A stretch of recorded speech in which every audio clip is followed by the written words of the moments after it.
Hello there. The Obi-Wan Kenobi finale was a couple days ago. Now we're talking about something that isn't the finale of Obi-Wan Kenobi, because Declan definitely would have watched that instead of not watching what we're talking about tonight. Declan dropped the ball. Yeah, Per week Talking about Morbius usual. again, baby. week 3 of us not being fully assembled. But at least we're switching out. So I think Ben gets to take a week off next week. Oh yeah. Please don't. So yeah, we're talking about the new Pixar movie, Lightyear. It's the Buzz Lightyear origin story we didn't know we needed. I don't know if we still need it, but let's dive right in, guys. What are your thoughts? Did we need it? No. Yeah. George, you and I talked about this. Ben, we didn't talk about this, but it'll be very clear my opinion on this movie from my opening comments. It was fine, right? Like Pixar's not going to make like a bad movie, but it just didn't feel necessary. It didn't really add anything to the Toy Story lore. It didn't really even need to be attached to Toy Story at all. It could have just been its own story. Like they didn't need those title cards where it said, remember when Andy watched, or like remember when Andy in bought 1995, yeah, a boy like, named Andy got a Buzz Lightyear action figure. Yeah, it was we didn't based need that. on a movie he saw. This is that movie. I don't know who Buzz Lightyear is, but this new Lightyear movie sounds pretty cool. Yeah, like this new character sounds really cool. Like a space ranger. I have no idea what that is. I don't know. It just felt unnecessary, and like for that reason, I'm gonna label this one an absolute cash grab. Not that it won't make money, because it's a Pixar film in the summer. Like it's gonna make a ton of money. But it was made to be a cash grab. I feel like the best part of the movie is not Buzz Lightyear or anything to do with it. It's the cat. It's Sox. Sox is by far the best part of the movie. 100%. Peter Sohn, who did the voice of Emile in Ratatouille, came back, and he's an animator, he's a voice artist, and he did the voice of Sox and absolutely stole the show. Yep, Sox was awesome. But yeah, I mean, so there were some good parts, but I feel like everything related to Buzz Lightyear and Star Command or whatever was not very interesting. And I gotta be honest, okay, I get it, they were going for the little schmaltzy, like to infinity and beyond, like finger touch, but that's so lame. I mean, look, in Toy Story, Buzz Lightyear is going to infinity and beyond, and then in the origin, they're just like to infinity and beyond. It was the post-credit scene in Age of Ultron. It was an hour and 45 minutes of just wait for it, and we're gonna do it like 3 seconds way too late. Yeah, I think what you talk about, Ben, with it just not being interesting, and Max, you talk about it being just a cash grab. A couple of points in response to each of you. Absolutely a cash grab. You didn't need a Buzz Lightyear origin story. What you got just from the movies, the 4 Toy Story movies, for backstory on him, I think was enough. I love the character. I love the Toy Story movies. But this was Pixar's first theatrical release since the pandemic started. You've had movies like Luca and Turning Red and Soul, all released exclusively to Disney Plus. This is back in theaters. It's a franchise character. Pixar knows, and Disney knows, that fans are going to turn out to movie theaters. It's the start of summer. People are going to watch the new Buzz Lightyear movie. I think it's just like with Pixar, Chris Evans. Yeah. With Pixar, I expect them not to do that. Like, I know it's a Disney property, but they have usually not gone for the cash grabs. They normally put a lot of effort And Toy this one Story isn't 4. like. I This is wouldn't not, even. I wouldn't call that one a cash grab. I think that was I a don't Absolutely think a Toy cash Story grab. 4. I I liked don't the think movie, Toy cash Story grab. 4 was. So But I I'll should share say, my thoughts on that after. look, making a sequel in Toy Story is one thing. Making a spin-off, like weird, it's not even related to Toy Story. It's not even the same universe, other than like sort of, but It's in it's universe. completely different, which is, I think that's something different. Like Pixar has their franchises, like Cars. They did The Incredibles too, but they do put a lot of Finding Nemo, effort Finding into Dory. those. Yeah, Monsters Inc., Monsters University. and it makes more sense to go in the sequel like direction than this. This is a spin-off. Spin-offs are normally cash grabs. Sequels, you expect that, you know? I mean, Toy Story 3 was 11 years after Toy Story 2, and Toy Story 4 was 9 years after Toy Story 3. Yeah. You don't need to do those. But I see your point.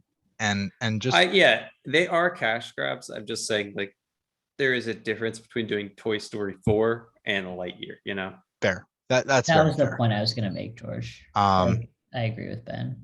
Yeah, as for what Ben said about it not really being interesting, it's a fun ride. It's got, to the loosest stretch of the imagination, the, charm of a space adventure. I'm not going to say it's, Star Wars Episode 4 in that arena. No film is. But, it has some of the, action adventure that you'd want out of a Buzz Lightyear origin story if you're going to get one. And what disappointed me, and I enjoyed the film for what it is. It's definitely not in my top 10 Pixar films. Yeah. Far from it. I can't say I didn't enjoy it, because I did enjoy some parts. It But it just felt like it didn't have stakes. Yeah. Like there was nothing, the entire time, every obstacle that came up in the way of Buzz and his crew, I knew they were going to get out of it. I knew they were going to solve the problem. yeah. I mean, part of that I think is because it is a Pixar movie, right? Like, what are they going to do in a spinoff of a character that you've known for what 30 years? They're not going to kill the character, especially since it's Would have been a hell of supposed a to way to be the go. lead in. It's supposed to be the lead into all of the Toy Story films, right? Like, it's not like it's this is after all of Yeah. after the events of Toy Story 4. No, this is the inspiration for what Andy thought of when he created the character of Buzz Lightyear and when he was playing with him for 16 years or however long it was throughout the 4 movies, like or 3 movies. There were no stakes, and like I'm not saying that I was bored during the movie, right? Like it was I wasn't fun ride, and it was the voice performances were great, and it was fun, but it just there wasn't a lot that was like holding me into the film other than the fact that I had grown up on Toy Story and I love the character, and I think will that was say the main issue. no stakes, I think, is probably the wrong description. I would say it's predictable in every direction it goes. There is one moment that is not predictable, and that's the reveal. No, I saw that coming like in the beginning of the movie. Okay, you saw an alternate timeline appearance of an Yes, I did. I did indeed. Because I'm calling bullshit. He kept talking to himself like, I need to fix this mistake, and the whole time I'm seeing him like, just go through time. But I was like, okay, all right. And this mysterious ship appears. I'm like, all right, they're not just gonna introduce some random guy. It's Zurg. Like, obviously, you had the lore of Zurg and who Zurg is, like in Toy Story 2, on top of the elevator. Great sequence. One of my favorite in that movie. Zurg is already a great character. You didn't need to give more depth or another dimension to Zurg. And, Yeah, and that's why it was predictable, because this movie gave everything a dimension that it didn't need to. And so I saw that coming a mile away, because I was like, okay, Zurg, yeah, just big bad evil guy. Even in like the TV show they did back in the day. And so I saw that and I said, yeah, that's definitely gonna be Buzz Lightyear. I think what could have been great, and I mentioned this in my Letterboxd review of the film, is Buzz's initial reaction is Dad. And in Toy Story 2, Zurg, in his parody of Darth Vader ways, says, "No, Buzz, I am your father." And we get that great, riding down the elevator, "No," from Buzz. And this would have been such a great reference to that, and it was completely blown. Not quite. I remember being you back in the day. I still lift my arms without this metal suit. It was just a little too much. But the biggest thing is, I think the worst part about it is, okay, so Pixar movies, they're a little dramatic on the, I call it schmaltz, the drama, relationship drama, getting through all that stuff. There's way too much in Lightyear, like way too much, to the point where I wasn't really enjoying the movie at a lot of points, because it was just drawn down by a bunch of this like unneeded drama, like all the stuff with his team and like all of his personal backstory. It was just so unnecessary.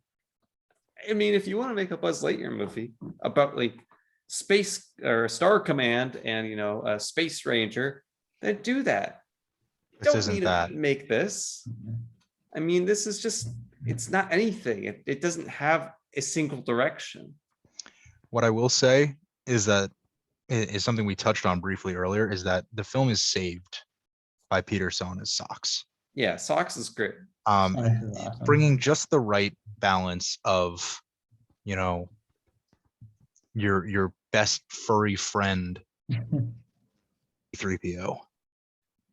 And by the way, I think Sox, I'm gonna give a semi spicy take, as Declan would say. The dialogue of Sox is better than the dialogue of C3PO in any of the sequel movies. Yeah, well, I mean, it's a low bar there though. It's a low bar, but it's still But Sox cleared. is really good. Sox is just. Sox is really good. That's. I mean, I loved all the noises he made. I like the white noise. Yeah, the white noise. Let's see if I can make that image the thumbnail of me and Ben just screaming into our microphones. Yeah, I loved Sox, and he's an attempt by Disney to make toys and sell merchandise. My but sister he was works as a saying character beyond that. the one thing she was disappointed at. Well, she also said she thought the time lapse like scene set to Michael Giacchino music reminded her of the Up origin, where they sort of age. I mean, I was misled by the trailer in that regard, because in the trailer you see, something about 60 plus years passing, and I thought, oh, is there like a interstellar type wormhole, or is there like, how are they going to do this? And no, it's just, I'm going to jump forward a few years. I'm going to jump forward a few years. I thought knowingly doing so. Yeah, like I thought after the first one, I was like, okay, like that makes sense, right? Like the first one didn't work, and that's totally fine, and that they would immediately jump to it. But it was like 3 or 4 times. It was more than that. Yeah, it was a bunch of them. It was, I was really over 60 years doing 3 or 4 years. It was like a montage of like that lasted like 10 minutes. Yeah. And you mentioned Up, Ben. Up is how you do a montage.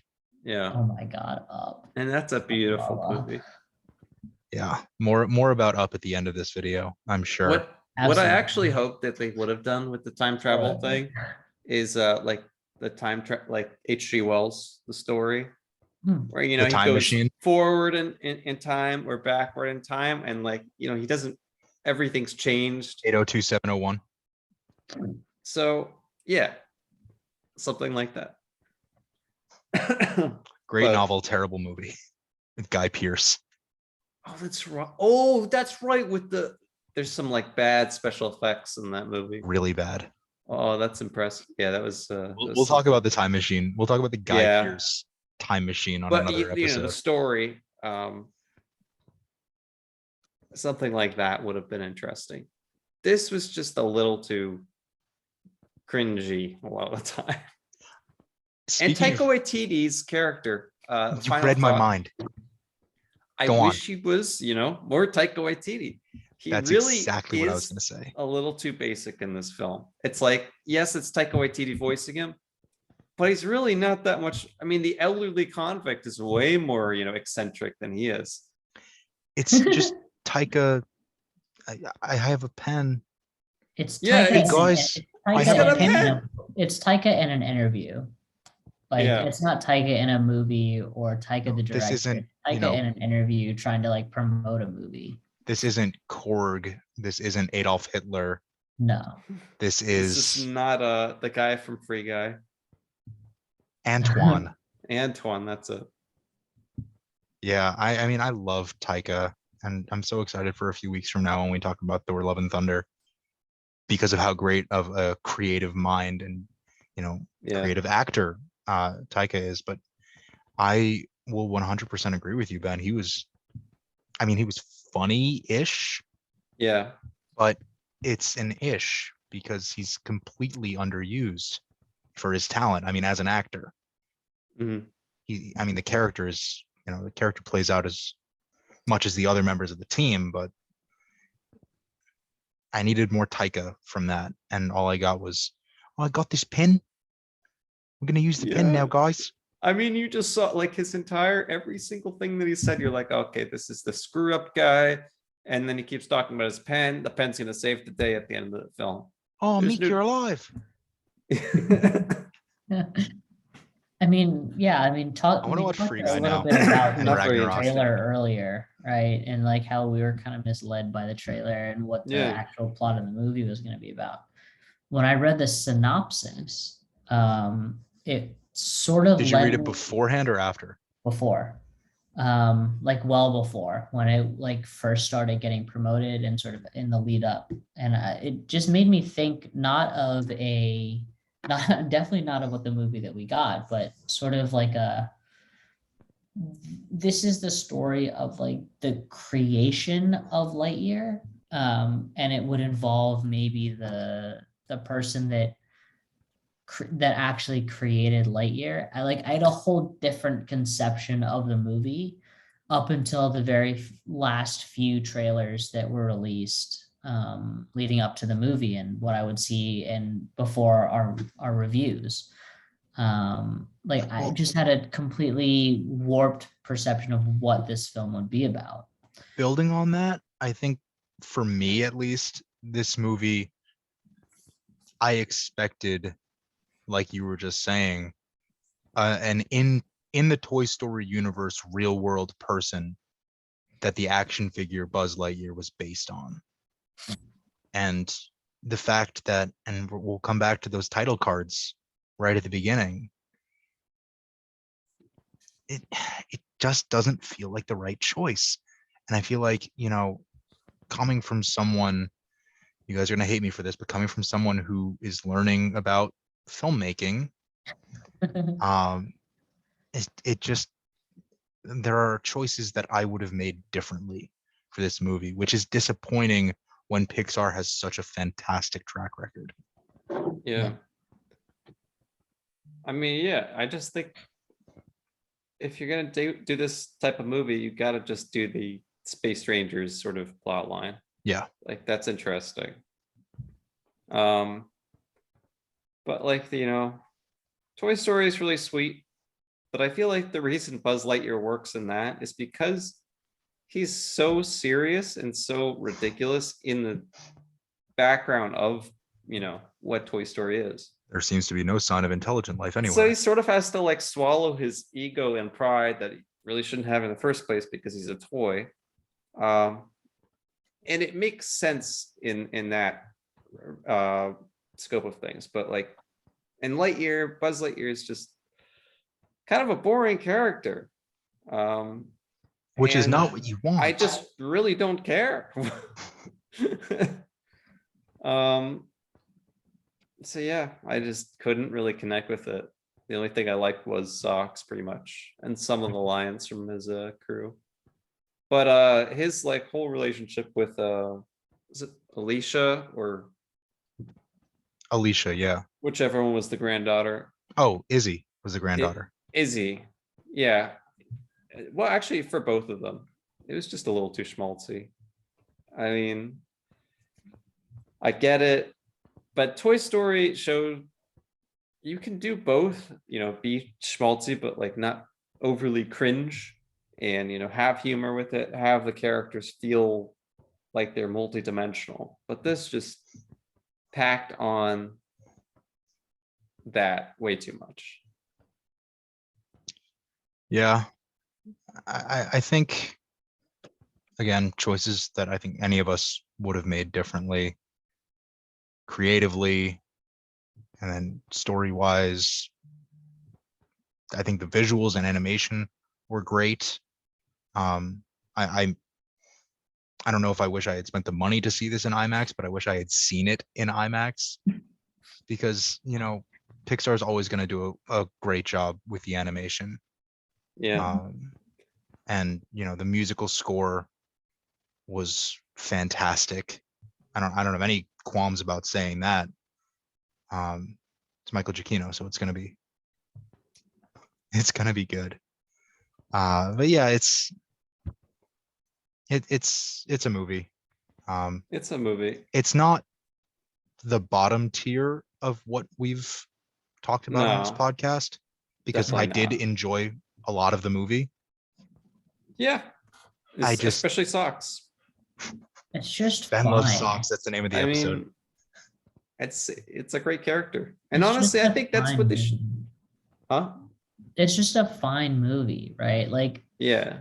It's not the top tier. Mediocre. no, I mean it's not like I wouldn't go see it again if someone was like, "Hey, I have an extra ticket.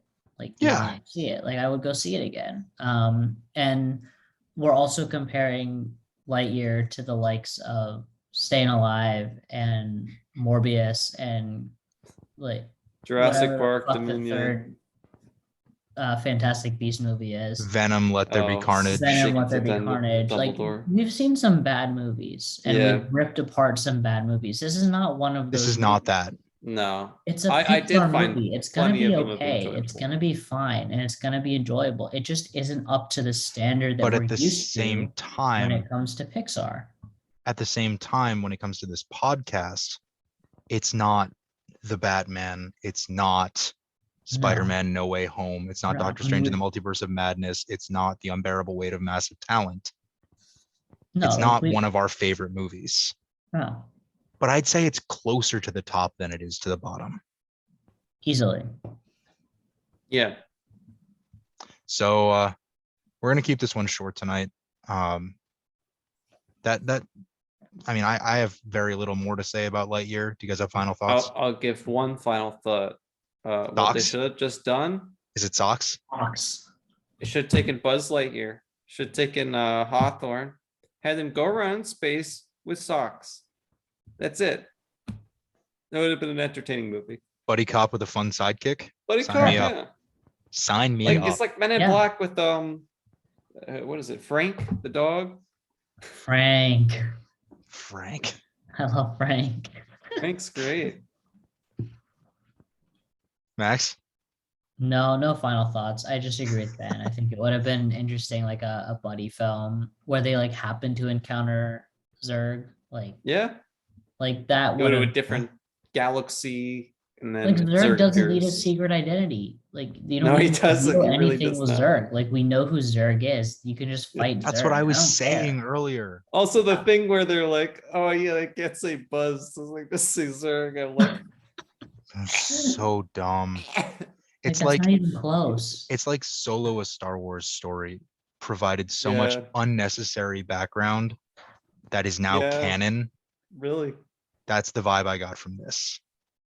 Yeah, I'm alone. Just call me Solo. Like what? Oh, come on. It's actually so bad.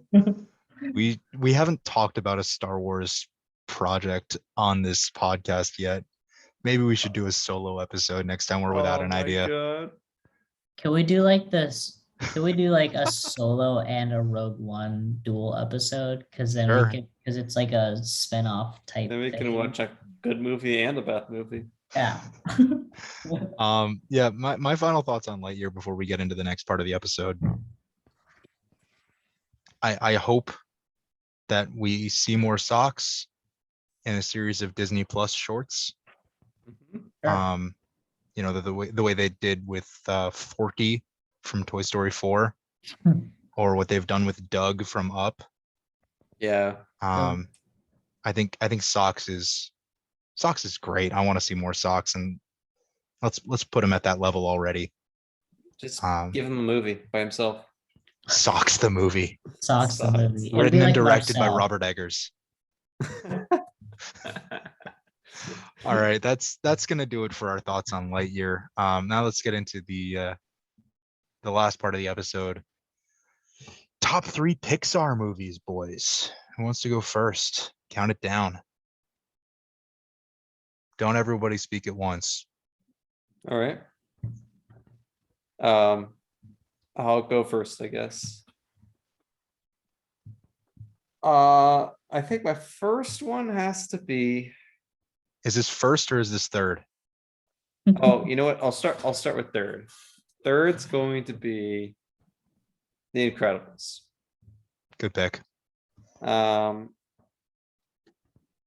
yeah, I don't have much to say about these. They're good Pixar movies. Second, up.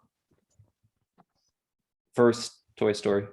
The first one. The second one's good too, but the Toy Story for one is like what started it. So Started it all. yeah. Yeah. I can go. Number 3 is Wall-E. I love Wall-E. It's such a great film, a lot of heart, great characters. I love that little robot. He's a great guy. He's a Number great 2, guy. he's a great guy. Number 2, I'm also gonna go with Up. I mean, wherever you put Up, you can really never go wrong unless it's at the bottom. And then number 1 for me, I think George and you and I talked about this one, and I think you and I might disagree on this, but my number 1 is Inside Out. It's a super like, it's a really advanced film for Pixar, and I think it does a really nice job of delving into some tough subjects, and it's like a really good introduction into not adulthood, but just sort of like teenhood and obviously puberty and adolescence. And I think it does a really nice job of navigating those waters, among other things, right? Like it's also just a really great story.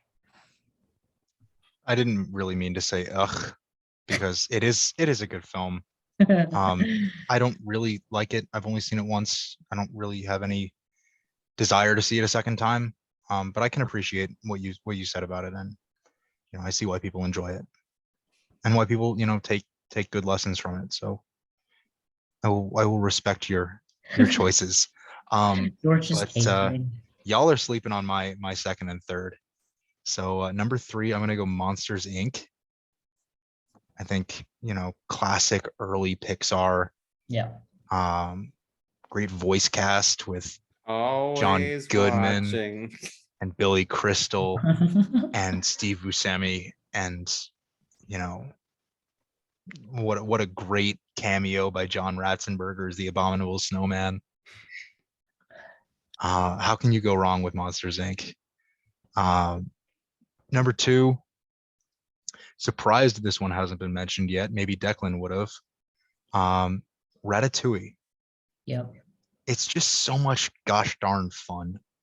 Mhm. You know, if it's on, you know, they play it on Freeform like twice a month.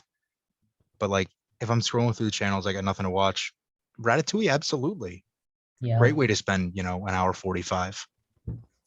And then number 1, again, you guys are sleeping on this one. The number 1 Pixar film of all time is Up. We had it at Having it second in your rankings is too low. Yeah. This is one of my 10 favorite films of all time. It's just so much humor and heart, and you know, the way that the animation is presented is just gorgeous. The musical score, that opening montage is, you know, I had to study that opening montage for my screenwriting class when I was writing montages. Watch that over and over. Think about how much I was bawling as I watched that for screenwriting class. It's a gorgeous film, one of my 10 favorites of all time. So yeah, number 1. Yeah, Up. it's a good film, but I mean, it's tough to compare these films. They're a lot of them are very different. Like Toy Story and Up, both Pixar, both very good films, but Very like, different. very different. And Toy Story, I have it at 1 just because it's a lot more of a technical achievement than Up was. Oh yeah, copying and pasting Andy's face onto 30 kids. Huge technical achievement. Being the inspiration for Lightyear is a huge technical achievement. Come on, That Ben. might be more of a fault on Lightyear's part than it is. Oh my on I know. Toy Story's. But you know, like that's part of the point, right? Like that's kind of what we were talking about throughout the entire episode, is that it's so hard for us to compare these films, not only they're because all they're just so different, good, and then and there's not only Lightyear, like because they're so good, it's just there's such a high standard, right? Like if it's if still higher Pixar than didn't most have the things, track but record that it did, yeah. if it had the track record of making like Cars 2 and Cars 3. Hey, I actually kind of liked Cars 2. Okay, Cars but 2 you is know what I okay. mean, right? Like It was it's fun. worse than Cars. Yes, it is not as good as Cars. And so like if that was the standard, right? Cars 2 and Cars 3 were like the best films that Pixar was making, then we'd be having a much different conversation about Lightyear. We'd probably be putting it in the upper echelon of Pixar movies. If that was the standard, but we have movies like Ratatouille, Up, Wall-E, Toy Story, The Incredibles. We have those films to compare to, and it's not really that fair at the end of the day. Yeah, that's Like, the bottom line. We're spoiled.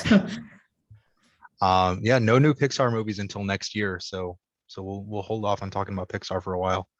But yeah, that's gonna do it for another short episode of the Unqualified Film Bros podcast. We're talking about Tom Hanks's Dutch accent next week. I know Ben's excited for that. He picked Elvis. We're doing another Ben pick next week. Is it next week? Yeah. Oh, Elvis premieres today. We're dropping this episode on Friday the 24th. Elvis premieres today. So yeah, go see Lightyear. It's a fun ride, even if it's not the story that I think any of us were expecting or what we thought we would get out of a Buzz Lightyear origin story. Better than your average animated film. Yeah.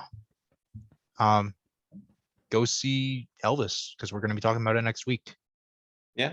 All 2 hours and 39 minutes of it. Good night. Because remember, it's got everything to do with us. It has everything to do with us. Just fill your mouth with marbles. And then all right. Yeah. Let us know your favorite Pixar movies. Let us know what you thought of Lightyear. Comments below. All right. YouTubers out. See you next week. Good night.